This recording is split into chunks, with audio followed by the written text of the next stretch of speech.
New Zealand has a legacy of deadly disasters. I knew my brother and my father were dead. I just knew. Disasters that have shaped our country. A catastrophic earthquake hit Hawke's Bay. A deadly influenza virus swept throughout the world. The SS Wairarapa slammed straight into the northern tip of Great Barrier Island. 6 celebrated New Zealanders retrace some of this country's darkest days, bringing history alive through the eyes of descendants. I could hear people screaming and crying and yelling. The stench was so bad. You could smell death. It was my Uncle Kevin. He said there's been an explosion in the mine.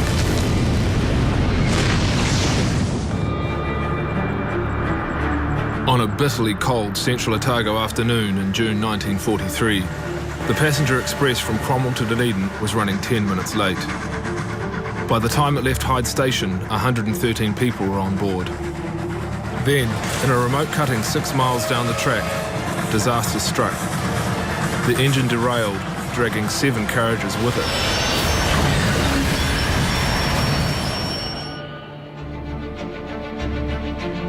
"21 people were dead and dozens injured. It took over for help to arrive. Those who survived were left cold, tired, and struggling to fend for themselves in amongst the mangled wreckage.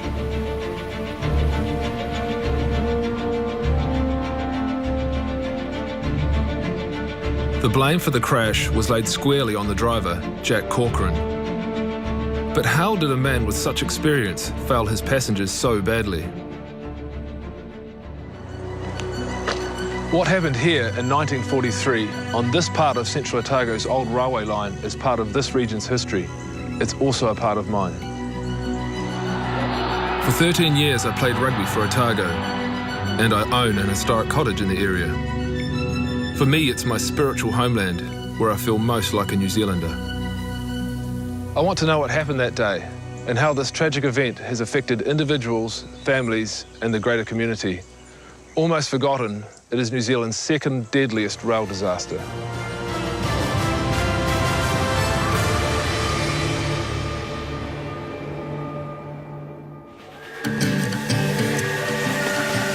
When the Otago Central Line was established in 1885, it transformed a remote frontier region into one of the most productive farming areas in New Zealand.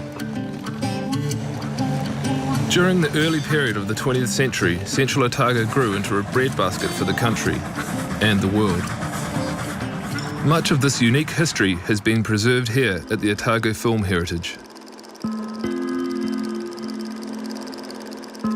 In 1943, New Zealand found itself in the middle of a treacherous war. Shortages were everywhere, and everyone was being pressured to work still harder to assist with the war effort. There was very little time for recreation. On the morning of June 4th that year, David Connor, his father and brother John, made their way to Kokona Station on foot, after being held up by a flat tyre. Meanwhile, at the next station in Hyde, 9-year-old Valerie Smolensky arrived on the platform with plenty of time to spare for her trip to Dunedin. And back at Ranfurly, driver Jack Corcoran was preparing to start his shift. He was taking charge of the Cromwell to Dunedin Express for the next leg of its journey. It was King's birthday weekend. Everyone was looking forward to a well-deserved midwinter's break. For many people, it would be the first opportunity to get away from the area since the war had started. 9-year-old David was the second son of Thomas Connor. He was embarking on an exciting trip to the annual winter show in Dunedin. It would be David's first time on a train. Yeah, this is the same sort of carriage, Anton, exactly the same as this. I remember that we were sitting here, I was sitting there, my brother next to me and my father across here.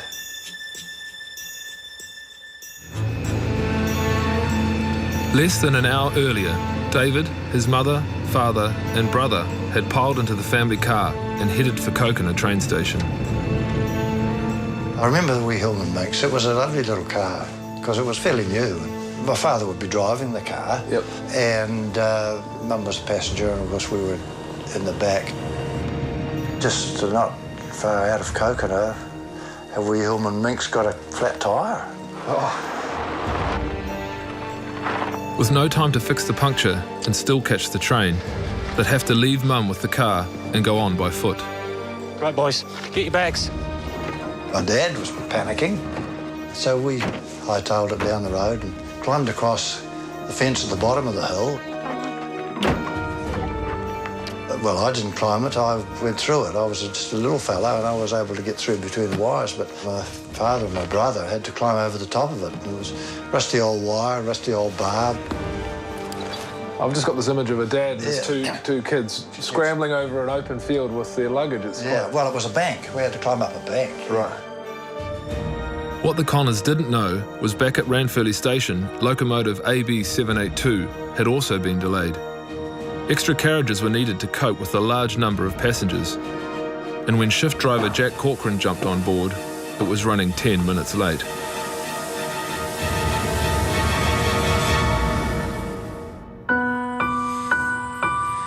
Because the train was late, we were there on time. And we weren't there for very long. I don't remember standing on the platform for any length of time before the train arrived.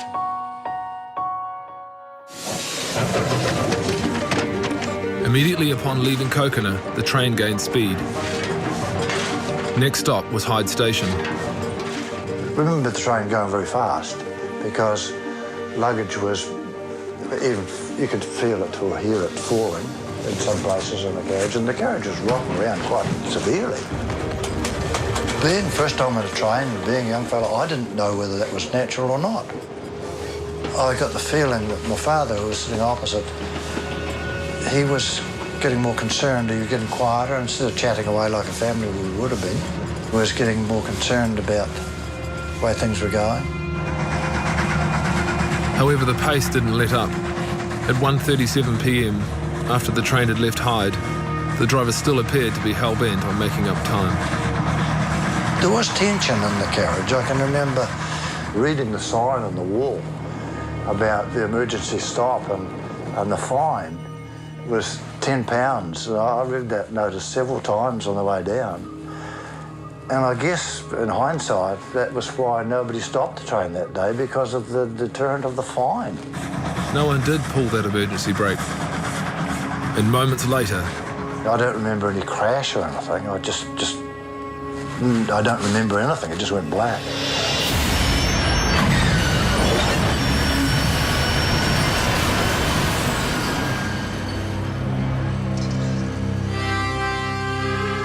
At 1:40 p.m, locomotive AB 782 left the track.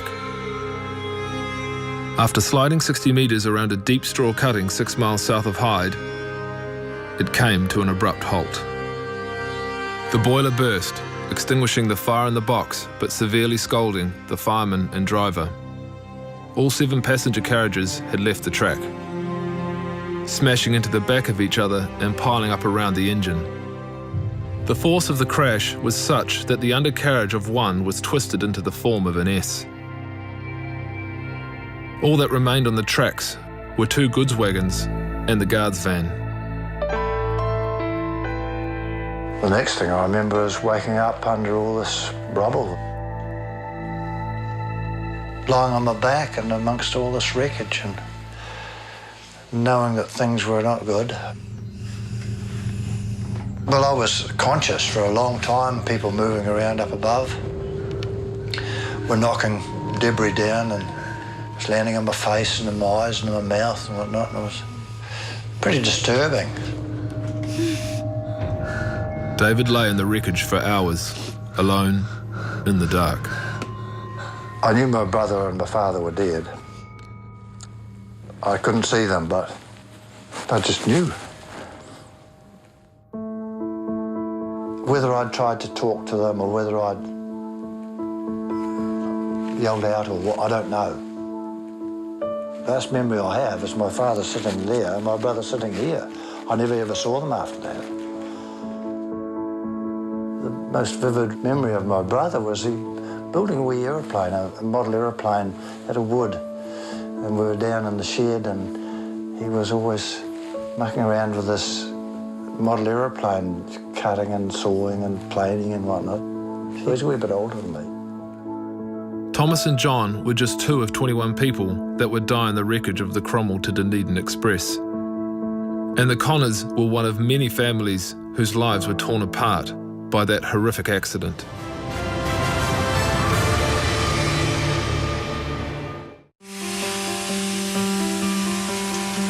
When locomotive AB 782 left the rails that fateful day in June 1943, it changed the lives of all those who were on board. This question asked was, why was the driver going so fast? No one knows more about these trains or what it took to drive them than Russell Glendinning. Engines are always shoes. You call an engine a shoe? Always a her, because they're temperamental, bloody old bitches. We wouldn't. But you don't say that in front of women, of course. No, of course not. No, they're always called. Steam engines are always a her. Oh, that's better. Only the senior crews got on passenger trains. You worked up the ranks from the bottom to the top. And the passenger trains were the responsibility of the top drivers. So the time you got there, you were supposed to be experienced enough to handle it.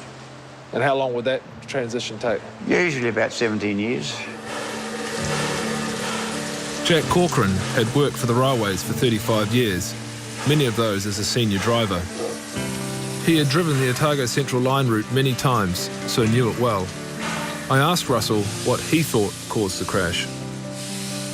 I don't think there's any debate about the speed of the train. I do believe that the train was going faster than what it should have. But... And that's why it derailed? Well, that's what they put it down to. That's the same train on the same spot. That's not very tight turn at all. And it just basically kept going straight then, it just didn't handle... Probably what happened was the tender probably derailed first and pulled the engine to the side of the cutting, like that, and the train ran into it. So it's a bit like a trailer. If the trailer jackknifes, then it takes the engine off with it. Exactly. What are the other reasons why it would have come off that track if it wasn't speed? If it well, was going there's the things like, speed... I mean, there could be a track defect, which obviously there wasn't from all accounts. It could have been broken rail, or it could have been something defect on the locomotive itself. I don't know.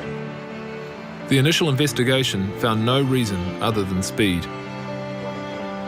And when it was discovered that Jack Corcoran had been drinking that morning in the Ranfurly Hotel, his fate was sealed. The indications are that he wasn't drunk. Yeah. And if anybody on that train had concerns about the speed of that train, you think they would have pulled the emergency brake. Now, why didn't somebody do it? Yeah. And that's the question we as railwaymen asked each other. Yeah. An eyewitness account noted someone did approach Corcoran at the Hyde Township stop to question his speed. But who really was in a position to challenge the driver's authority? The guard was theoretically in charge of the train, but the driver, he's got the ultimate responsibility. The train doesn't go unless the driver makes it go. So if I'm the train driver and you're the guard, and you're seeing that I'm starting to drive recklessly or in a way that you don't think safe, what would you do to me? You would point out at some stage that I think what you're doing was not kosher or not according to the book. Right. And we better rectify it.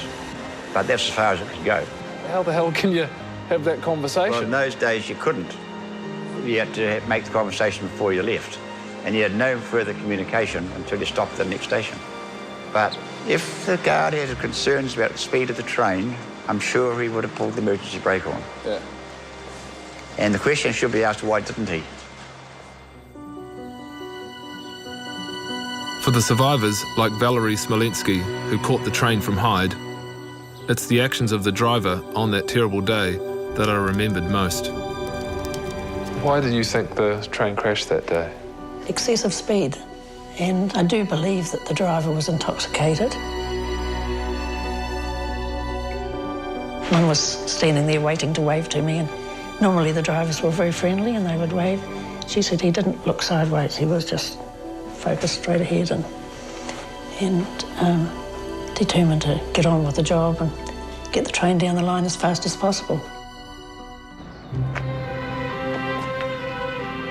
I was 9 and nearly 10. Nearly 10. And I was going to Dunedin that day to stay with my aunt for the weekend. I walked across the railway line and stood on the platform here, and there was Mr. and Mrs. Beale, who were the parents of my very best friend at school. There was Mrs. Ward and her little daughter. They were neighbours of ours who lived just along at the end of the row of houses. The Smolensky family had moved to Hyde in the summer of 1936. Valerie's father worked as a linesman for the railways, and they lived just across the tracks from the Hyde train station. It was the winter show weekend, and her parents had agreed to let Valerie travel on her own to Dunedin.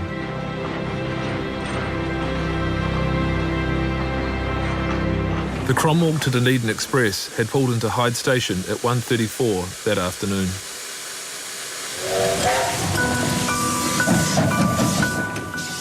We noticed pretty soon that the train was going very fast. It had come fast into the station. It had overrun the station, actually, and we had to walk down the track a bit to get on the train. But it was swaying madly all the way down. I wasn't frightened. Lots of people were, but I was too young and silly, I suppose, to feel frightened. Had you been on a train before? Oh, we'd travelled all the time on the train. Okay, so you knew, you kind of knew what was sort of fast and what wasn't. Yes, I knew it was going far too fast. Yeah. And when we got to the viaduct, what we called the Big Black Bridge, which was just before where the accident occurred, it was really swaying, and I remember Mrs. Beale saying, "Shit, he's cutting it."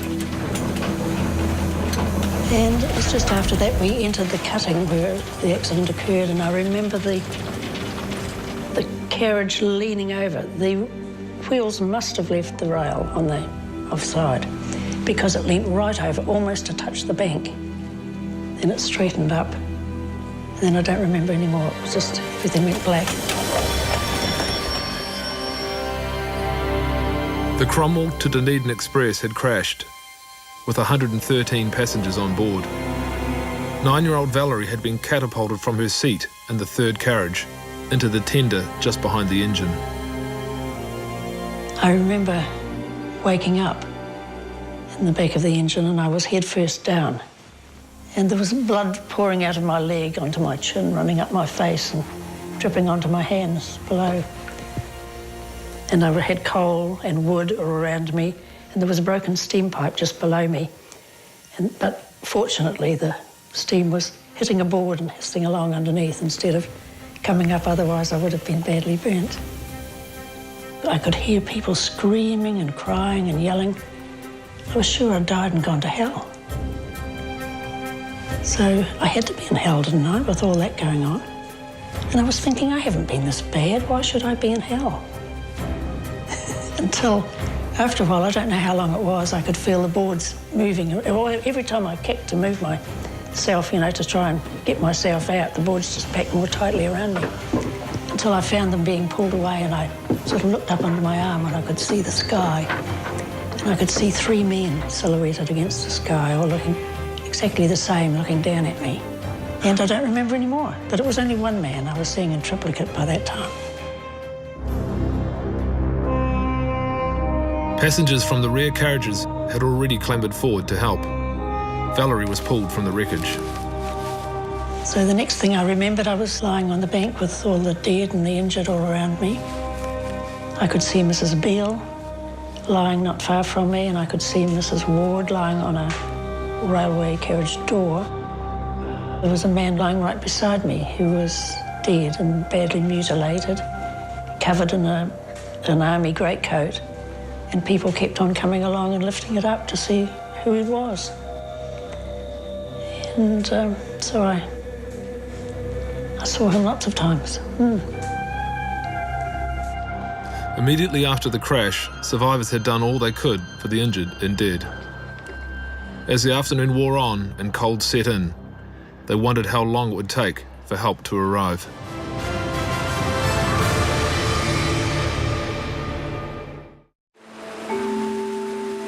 At 40 minutes past 1 on a cold winter's afternoon, the Cromwell to Dunedin Express had derailed 6 minutes south of Hyde Station. 67 people were trapped, injured and dying. A nearby farmer was the first to arrive on the scene, only to find his own son's body in amongst the wreckage. He then rode 1.5 kilometres to telephone for help. Trains were meant to be very safe things that travelled on a rail, never went off, they were always safe. And here was this smashed up thing that had been a train, and the engine lying against the bank on the far side like a wounded dragon, puffing out a bit of steam every now and then, and the hissing of the steam and the crying and the yelling. It was unbelievable. The local farmers brought their hay bales along and they put them between the train and the bank, so it sort of, there wasn't that big dip there. So You sort of clamber up then, So they were able to, as they were rescuing people, they just carried them across the straw and they didn't have so far to climb. Word of the derailment reached the train running office in Dunedin at 1:55 p.m. Soon after, a team of linesmen working 4 miles north of Middlemarch were dispatched to the scene. In that team was Valerie Spolensky's father. Cecil Ward usually drove the trolley for the Hyde people, and he knew his wife and daughter were on the train, and he was just so nervous he couldn't start the trolley. So Dad kick-started it, and he said he had the throttle wide open all the way, but they seemed to be crawling. And he was sort of thinking, the train's only derailed, it'll be all right. Until they got within view of straw cutting, and the first thing they saw was the smashed carriage up on the top of the cutting. And he thought, oh, this is more than a derailment. And then they got up further and they could see a carriage in front of the engine smashed to smithereens, and the engine lying on the bank. And all these carriages, where there were 4 carriages piled up, he said, it was such a small space, you'd never believe that there were 4 carriages in such a small space. And he remembers thinking, there's no way in the world Valerie can be still alive. And he remembers as soon as he stopped the trolley and as soon as it came to a screeching halt, he was off it and up the bank. And he said as soon as he put his head over the bank, he could see me. I was the first one he saw. He said I was sitting up looking as though I was expecting him. And I was, because I'd heard the trolley. I recognised the sound of it, and I said to the man next to me, here's my father. And he was saying, lie down, girlie, because he had all the time. Valerie's father later wrote about his experience that day. I didn't know who he was until later, but I found David Connell alive, lying with his father and brother who were already dead. He had a great gash below one knee. It was hard to believe there could be so much flesh hanging out of the gaping hole that was left. I could have put my fist into it. We saw some shocking sights and horrifying injuries that day. It wasn't until I reached home that my emotions got the better of me, and I broke down and cried.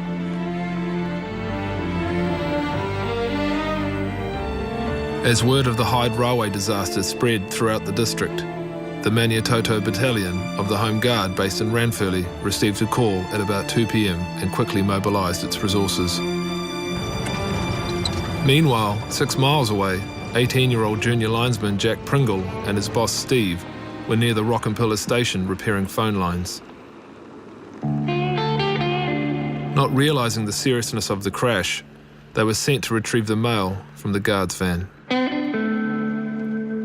Brings back a lot of memories. Does it? Certainly What does. type of memories come back to you?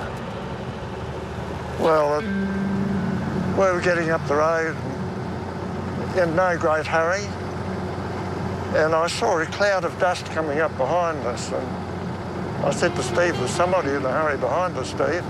The next thing, there was toot, toot, toot on the horn behind us, and we pulled over to let this car past, and Steve said, that's the doctor from Middlemarch.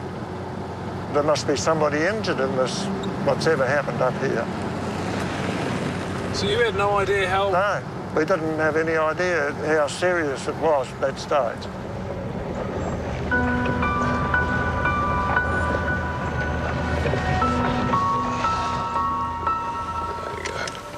When we got to the top of the hill behind us here, There were a lot of people wandering around, people who had already got out of the carriages further back and who were doing their best to help. But it was pretty obvious that it was going to be difficult to get people out of those front 3 carriages. Somebody must have said to me, we've got to get in through the top of that carriage. So Steve, my boss, said to me, go over and get the ladder and bring the axe. And we'll put the ladder from the top of the bank onto the roof of the carriage. I climbed over the ladder onto the roof of the carriage and started to cut a hole in the roof. It took quite a while to cut the hole, and the axe was a bit blunt, I think. Eventually, I succeeded, leant down through the hole and grabbed one of the seats in the carriage to try and make more room to get in, and it was absolutely smothered in blood. It gave me a terrible shock. Unfortunately, the first lady we got out was obviously had died at impact. The next person we got out was a local farmer from Pateroa who I knew. I can't remember how long I stayed there or how long this all took. Some part of the afternoon, I don't know who it was, said, you come down off there, Jack, and somebody else will come in and take over. So I thankfully crawled back over the ladder and walked up towards the back of the train to see if I could help anybody else. By this time, the full extent of the carnage was starting to sink in for Jack. There were a lot of people who were in shock, a lot of people who didn't have serious injuries but were hurting. I met an uncle of mine.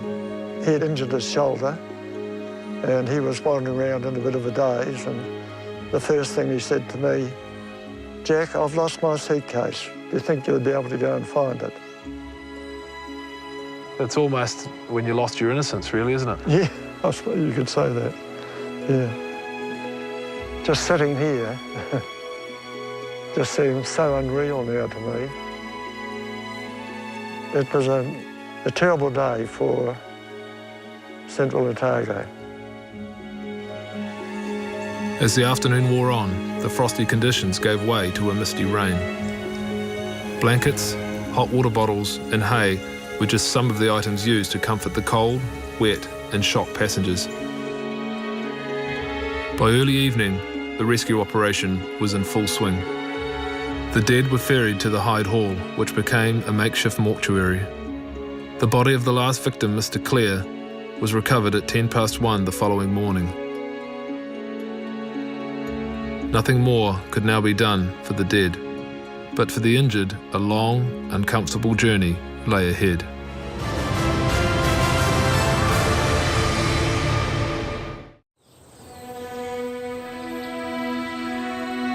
In a remote cutting just south of Hyde, Central Otago, locomotive AB 782, heading from Cromwell to Dunedin, derailed, killing 21 people. By 7 p.m, most of the survivors had been evacuated. Those who were uninjured and still wanting to continue on to Dunedin were loaded into buses, while private cars, vans and trucks had gathered to take local passengers either home or onto hospital. The butcher's van from Ranfurly had the sombre task of ferrying the dead to a mortuary at Hyde Hall, while a special train service was provided to take more of the injured to Ranfurly Hospital. Two of the patients to arrive at the hospital were Valerie Spalensky and David Connor. I was put in the Ranfurly grocer's van. I don't know whether I went to sleep, passed out or whatever, but I don't remember much about actually arriving at the hospital. But that's how I got here, was in a bread van. Ranfurly Hospital normally had accommodation for 19 patients. There were now 32 seriously injured people needing medical attention. Oh, there were beds in all the corridors. Beds, makeshift beds everywhere. Amongst all of this chaos was a medical team that was still having to provide critical care. After spending their first days recovering in adult wards, Valerie and David were eventually put in the same room together. Go on, sit up. That's when I started telling him stories and singing to him. One of the songs I used to sing was Harbour Lights. And I used to sing a few cowboy songs, and Red Sails in the Sunset was another one.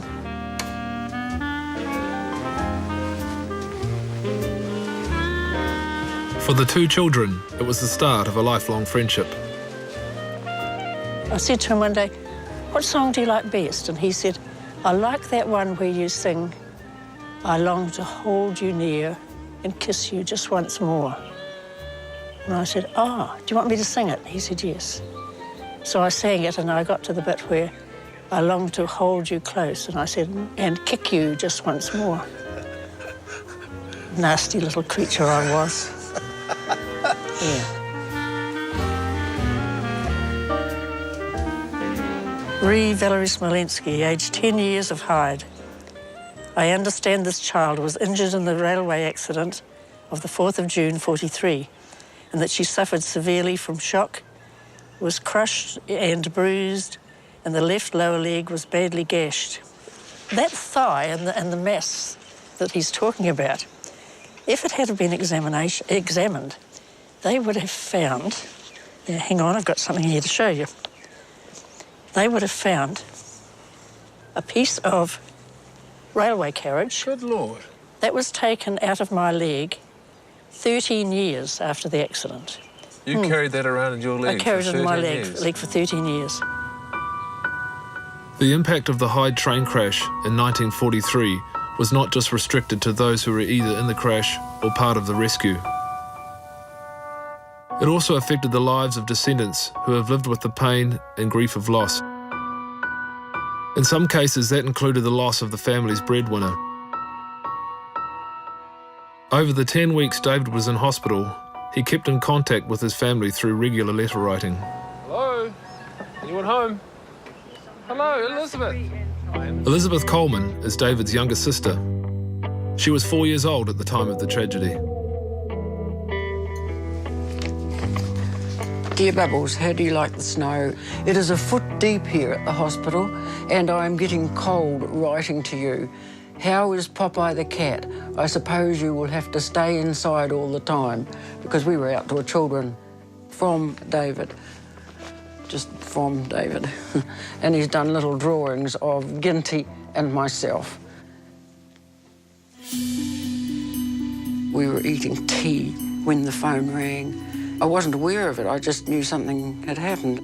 I believe that we were swept up and taken somewhere to stay the night. I do remember asking Mum, well, where are Dad and John? She said to me that they'd gone to heaven because they'd been hurt badly in the accident. And I screamed, because even though she didn't use the word dead, I knew that that was bad, and I could feel her distress, and she clutched me to her when I was crying and said, don't. And that was all the crying that I was allowed to do. My brothers, my David and myself, and little Ginty, he was 20 months old when they were killed, hardly even talking. And Mum was always told to pull herself together. She had the other children to think of. Really? Well, somebody said that to her. That's how life was. Don't talk about it, it'll go away. It's like having an elephant in the room and nobody talking about it. Shortly after the accident, the Connor family were forced to move off the farm and went to stay with relatives in Invercargill. This calendar, when they moved away from Kyburn, they would have had to pack up the house. Right. This would have been on the wall. She's taken it down and kept it. She's kept it all this and time. it's got some sort of a mark. I think there's been a sticker somewhere there, just between the 3rd and the 4th, possibly for the day that they were going to be catching the train. I came across this. It's definitely marked the 4th. It's marked the 4th. And she's never been able to let it go. Well, not only that, it's a symbol of what she didn't have and kept what she could. Right. And these little things like the gloves. And the gloves. Look at these What are gloves. Beautiful wool, and they've got holes and mended. Whose gloves are these? They would have been John's and possibly sent from Invercargill by grandmother. And these things here? My father's dog tags for when he... Okay, they are too, yeah. What do they say? They've got the Tom Connor, TB Connor, Thomas Black, Otago, NZ, something forces. So they're very special. They yes, really I suppose they are. I think all these items are symbolic of my mother's unfinished grief, the grief that she carried. They got on the train and she never saw them again. All the bodies were taken to the Hyde Hall, and she went down and she wasn't allowed to go in. The guy at the door said, "Over my dead body," which wasn't a very nice expression to use. After that, she suffered a lot of depression. She used to call them nervous breakdowns, and nobody knew how to deal with them in those days. She didn't cry because I think it was seen as a form of weakness. And I would say to her, "Mum, let it out, cry." I'd imagine she just felt so terribly isolated. When the war was over, people were celebrating it, but she couldn't celebrate the war being over because she was still grieving. And she said it didn't take a war to kill my son.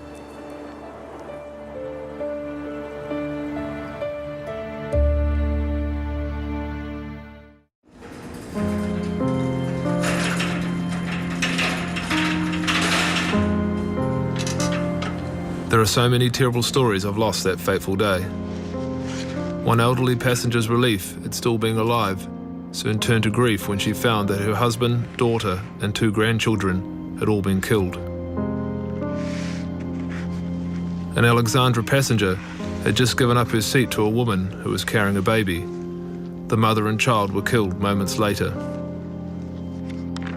According to those that were there, the sole cause of the crash was the reckless speed the train was travelling, and that was the responsibility of Jack Corcoran. Call Jack Corcoran to the stand. Jack Corcoran. The public wanted answers. On the 7th of September 1943, Corcoran was arrested and appeared before the court on charges of manslaughter. During his trial, the Crown prosecution put their case to the jury. While you are not required to determine whether Corcoran was drunk, it is absurd to suggest that he was perfectly sober. When he was questioned about the train's speed, Corcoran replied that he thought it was normal and no different from any of his previous trips. It took a number of days for the jury to reach their verdict. We find the defendant guilty of manslaughter. However, they did add a plea to the judge. We wish to add the strongest recommendation to mercy possible in view of undoubted suffering. Hi, Pat. How are you? Patricia Moore has never spoken publicly about the crash. She's agreed to talk to me about the effect it had on her family and the role that Jack Corcoran, her father, played in this tragic accident. I've got this document here, Patricia. I don't know whether you've seen it before. I was wondering if you could read it out for me. It's a letter from Dr. Pearman from Christchurch. I have visited JPA Corcoran at the Paparoa jail and find that he has suffered burns of the head and has lost the upper half of the left ear and a small piece of the right ear. He has also suffered a fracture of the left humerus with severe burns of both hands and especially the left upper arm. The burns on the top of the head have now almost healed. He was a good man, he was a hard worker, and he was very popular. He was also a war veteran, wasn't he? Yes, he was. Jack had served his country during the First World War. A corporal in the Canterbury Regiment, he was seriously wounded at Messines and gassed at Passchendaele. Did he just love being a train driver? Well, I think that, you know, if there was work to be done, he would do it. During the Second War, they were very short of staff, and he did a lot of long hours then. And that's possibly, you know, a contributing factor to the accident, I don't know. What do you think caused the accident? I don't know. Don't know?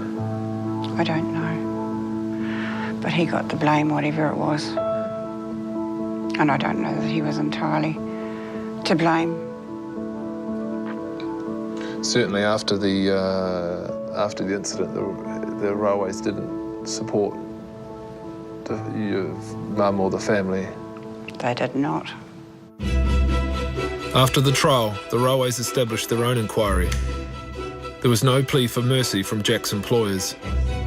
The most outspoken was the Minister of Railways, Robert Semple, who said, "Thank God the blame of that bad accident cannot be passed on to the Railways Department, as it was due to the stupid conduct of a man to whom the people had trusted their lives." The family told me that Dad was in the hospital. Well, he was for a long time. Right. But when he was in prison, because I just thought he was still in the hospital. Right. Because after the accident, he was put in prison for how many years? 3 years. 3 years. When Jack was released, his boilerman's ticket got him a job at a local factory. He died just 5 years later. He was just a very broken man, really. It affected my mother a great deal. She got hate mail. At one stage, she had no money, and she didn't know where the next meal was coming from. And that day, she got a letter from an aunt who lived in Australia with £5 in it, and that would have been a fortune about then. Patricia's experience illustrates that when we step away from the villains and victims of a disaster like this one, we are still left with the human cost. Families that had seen loved ones leave for war and were accustomed to hardship, in an instant saw their lives ripped apart by a tragic accident. And the effects of that disaster are still felt to this day.